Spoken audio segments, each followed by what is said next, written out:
आपल्या सर्वांचे लाडके उमेदवार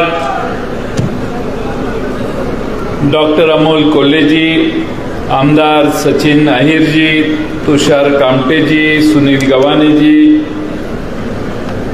कैलास कदम काँग्रेसचे अध्यक्ष, तुषार सहाणे सेनाचे प्रमुख, युवक अध्यक्ष इम्रान शेख, धनंजय अल्लाट, काशीनाथ नकाते, आमच्या सुलभाताई उबाळे, राहुल आहेर, ज्योतिताई निंबाळकर, संतोष शिंदे, शैलेश मोहिते पाटील, मानव कांबळे, सागर तापकीर, राजमालाताई गुट्टे पाटील, अनिता तुतारे, सरिका आरगुडे, नितीन सस्ते, सर्वच मान्यवर आणि बंधू भगिनींनो, मला वाटतं कोणत्या मुद्द्यांवर आपण निवडणूक लढतोय हे तुम्हा सगळ्यांना माहिती आहे. कार्यकर्ते म्हणून तुम्ही अनेक माध्यमातून ऐकलेलंही असेल. महाराष्ट्रातली आणि देशातली परिस्थिती काय हेही तुम्हाला आता लक्षात आलं असेल. यंदाच्या लोकसभेच्या निवडणुका जनतेने हातात घेतलेल्या आहेत आणि जनताच आता महाविकास आघाडीच्या पाठिंबा देऊन निवडून आणण्याच्या प्रयत्नात आहे. आणि म्हणून 32-35 जागा लोकसभेच्या महाविकास आघाडीच्या निवडून आल्या तर मला आश्चर्य वाटणार नाही, अशी महाराष्ट्रातली परिस्थिती आहे. मी शिवसेनेचे खास करून आभार मानेन की आमच्या डॉक्टर अमोल कोल्हेंना तुम्ही प्रचंड मोठी साथ दिलेली आहे या मतदारसंघात. त्यासाठी शिवसैनिकांनी जे प्रयत्न केले, मी मगाशी जुन्नरला बघितलं, खेडला बघितलं, इथं मी बघतोय. त्यामुळे त्यासाठी सचिन भाऊ आहे, तुमचे मनपूर्वक आभार. कोऑर्डिनेटर चांगला असला की सगळं कसं लाईनीत असतं आणि म्हणून काँग्रेस, शिवसेना, उद्धव बाळासाहेब ठाकरे आणि राष्ट्रवादी शरदचंद्र पवार पक्ष यांची एकजूट या मतदारसंघात झालेली आहे आणि डॉक्टर अमोल कोल्हेंना निवडून आणायला तुम्ही सज्ज झालेला आहात. आपल्या सगळ्यांना, तुम्ही शहरात राहता, एवढं वातावरण चांगलं आहे. 10 जणांना विचारलं तर 8-9 जण, 7-8 जण सांगतात की तुतारी वाजवणारा माणूस हे सगळीकडे आता झालेलं आहे. आणि महाराष्ट्रातल्या मराठी माणसांनी जे 2 पक्ष निर्माण केले ते स्वर्गीय बाळासाहेब ठाकरे यांनी आणि माननीय शरद पवार साहेबांनी, हे 2 पक्ष फोडण्याचं पाप ज्या भारतीय जनता पक्षाने केलं, त्या भारतीय जनता पक्षाचा पराभव त्यांना करायचा. आढळराव पाटील हे भारतीय जनता पक्षाच्या वळचणीला असणाऱ्या एका पक्षात जाऊन निवडणूक लढवत आहेत आणि म्हणून त्यांचा देखील याच्यात पराभव करण्याची मानसिकता तुम्हा आम्हा सर्वांची आहे.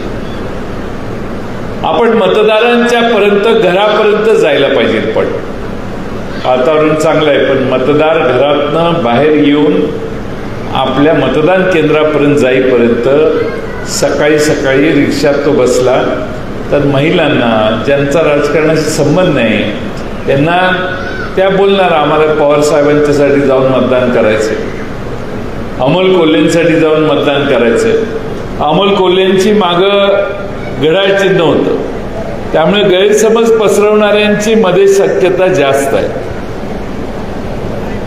एखादी महिला म्हटली आम्ही पवार साहेबांना देणार आहे, हो घड्याळच, त्यांचंच घड्याळ आहे असंही सांगू शकतात. आता घड्याळ न्यायप्रविष्ट आहे हा भाग वेगळा, मतदारांना ते लक्षात येत नाही. आणि म्हणून आपण घराघरामध्ये पवार साहेबांचं चिन्ह आता तुतारी वाजवणारा माणूस आहे हे कृपा करून जाऊन सांगा. दुसरा महत्वाचा प्रश्न म्हणजे मतदारांना तुम्ही हे सांगू शकला पाहिजे की का तुम्ही आम्हाला मत दिलं पाहिजे. बाकीचे राजकारणाचे सगळे विषय आहेत, पण तुम्ही शहरात राहणारे आहात. मी 1-2 ठिकाणी उदाहरणं दिली आहेत. आज देशावर 210 लाख कोटीचं कर्ज आहे आणि हे कर्ज फेडण्यासाठी या देशात प्रचंड मोठ्या प्रमाणात आता ताकदीनं काम करावं लागणार आहे. त्याचा अभाव भारतीय जनता पक्षाच्या नेतृत्वाच्या मार्गदर्शनात आहे. पण हे 210 लाख कोटीतल्या या देशातल्या श्रीमंत कंपन्यांना, मोठ्या कंपन्यांना अडचणीत आल्यावर त्यांना सवलती देऊन बँकांचे तोटे करण्याचं काम भारतात झालेलं आहे. मी 2-3च उदाहरणं तुम्हाला देईन. मी हे माझं नाही, महाराष्ट्र स्टेट बँक एम्प्लॉईज फेडरेशनचं पत्रक आहे ते वाचतोय. DHFL कडून येणे रक्कम बँकेला किती होती? 91,000 कोटी रुपये. पिरामल उद्योग समूहाने DHFLचे 91,000 कोटीच्या ऐवजी ते 37,000 कोटी रुपयाला विकत घेतली कंपनी. म्हणजे बँकेने साधारणपणे 50, 53, 54,000 कोटी रुपये बँकेने सोसले. 60% हेअरकट बँकेनं घेतला.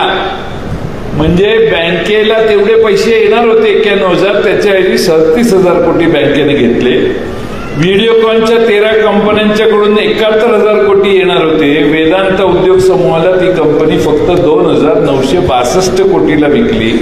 म्हणजे 95% लोक बँकेनं आपला खड्डा पाडला आणि वेदांत उद्योग समूहाला 2,962 कोटी असे दिले. अशा हजारो कोटी रुपये आहेत. मी त्याचा सांगून वेळ घेत नाही, वेळ कमी आहे. पण हे झाल्यामुळं बँकांना खड्डा पडला. मग बँकांच्याकडून खड्डा भरून काढायला बँकांना काय, तर तुम्ही प्रोसेसिंग चार्जेस, सर्व्हिस चार्जेस लावा. तुम्हाला जो SMS येतो बँकेत पैसे काढले भरले तर त्याला महिन्याला बँक 18 रुपये घेते. 18 रुपये 12 महिन्याला घेते. तुमच्या खात्यातनं 2 मेसेज जावो नाही 50 मेसेज जावो 18 रुपये जातात. 18 गुणिले 12 रुपये हे आपल्याकडून वसूल केले जातात. आहे का ते? एकूण अकाउंट किती आहेत? 291 कोटी भारतात अकाउंट्स आहेत. 291 कोटी. एकट्या स्टेट बँक ऑफ इंडियामध्ये 50 कोटी अकाउंट्स आहेत. 50 कोटी गुणिले 18 गुणिले 12 किंवा 291. देशातल्या सगळ्या बँकांमध्ये 291 कोटी खाती आहेत. गुणिले 18 गुणिले 12 65,000 कोटी रुपये भारतातल्या बँकांच्याकडे फक्त SMS तुम्हाला आम्हाला येतो ना त्याचे बँकेत जातात. बँकेच्या मालकीचे ते पैसे. म्हणजे बँकांचा जो खड्डा पडलाय तो भरून काढायला पूर्ण मुभा आहे. तुम्ही क्रेडिट कार्ड घेऊन बाजारात जाता, 2% तुमच्यातले प्रोसेसिंग चार्ज जातात. जगाच्या पाठीवर 0.5% हे काम होतं ते इथं भारतात 2% करायला देतात. म्हणजे भारतीय जनतेची लूट करण्याची पूर्ण मुभा आहे. आता GSTचा तर विषयच एवढा गहन केलेला आहे. चपलेपासून डोक्यावरच्या टोपीपर्यंत सगळ्यावर GST आहे. अन्नावर GST आहे. शेतकऱ्यांच्या अवजारांवर GST आहे. आता तर नवीन कायदा आहे की जर भोसरीमध्ये एखाद्या व्यापाऱ्याने माल दुकानात भरला आणि त्या मालाचे 45 दिवसात सप्लाय करणाऱ्याला पैसे नाही दिले तर 10 लाख रुपये द्यायचे राहिले तर त्या 10 लाखावर इन्कम टॅक्स लागणार. 45 दिवसाच्या आत जर तुम्ही समजा आमच्या कामटेंच्या दुकानामध्ये मी पावसाळ्याच्या छत्र्या सप्लाय केल्या तर पावसाळा आल्याशिवाय कामटेंची छत्री विकली गेली नाही तर कामटे म्हणणार तेवढे विकल्यावर तुला पैसे देतो. मी हो म्हणणार तर मलाही गिराईक नाही दुसरं. कामटेने जर मला 10 लाख रुपये नाही दिले तर त्या 10 लाखावर कामटेंच्या इन्कम टॅक्स 30% म्हणजे 3 लाख रुपये तिकडे भरायचे. माझे तर द्यायचेच कधी ना कधीतरी पण तिकडे द्यायचे. या देशामध्ये जनतेकडून पैसे लुटण्याचं काम देशातलं सरकार करतंय हे तुम्ही मतदारांना जाऊन सांगायला पाहिजे. बाकीच्या गोष्टी गौण आहे. पेट्रोल महाग आहे, डिझेल महाग आहे, गॅस महाग आहे. गॅसमध्ये साहेबांनी काय केलं, सगळ्या पंपावर फोटो लावले, सगळ्यांना गॅस वाटले. आम्हालाही वाटत राहिलं आपण काँग्रेस पक्षाचं सरकार होतं, आपल्या वेळ आहे. माझ्याकडे घड्याळ हरवलेलं असलं आमचं तरी इकडे चालू आहे. तुम्ही काही चिंता करू नका.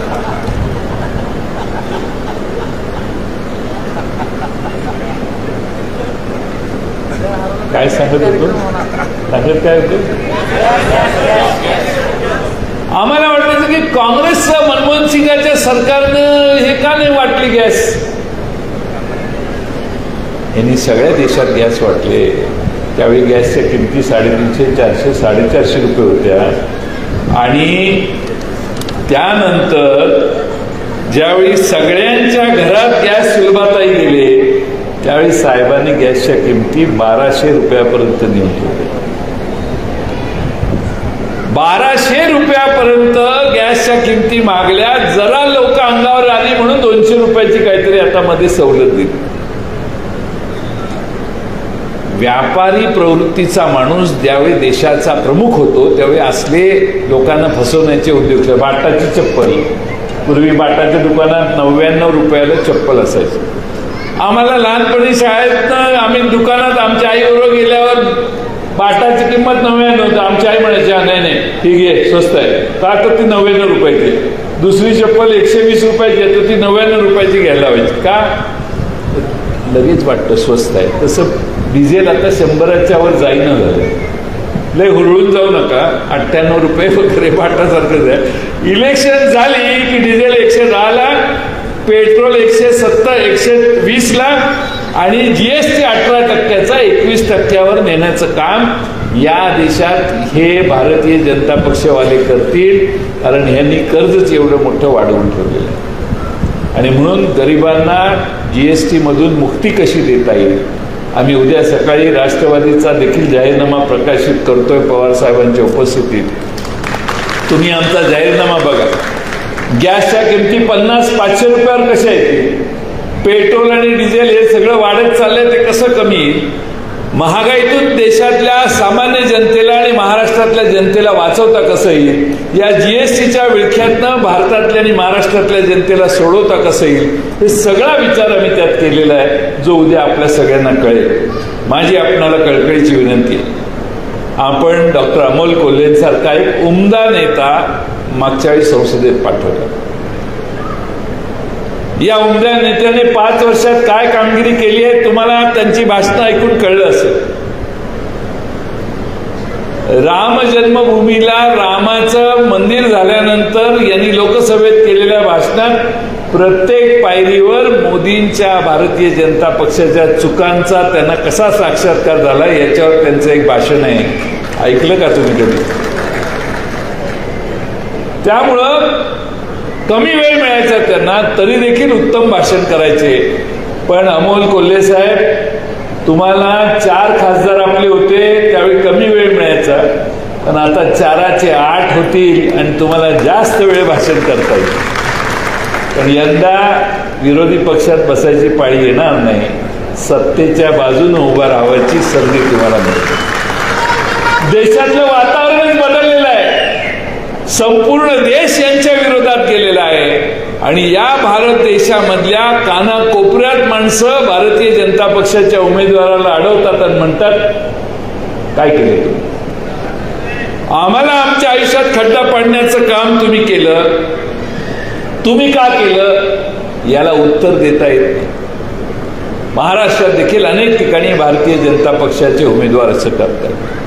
खरं म्हणजे आपल्या सर्वांना संसद रत्न विषयी काही लोकांना कावेळ झालेली.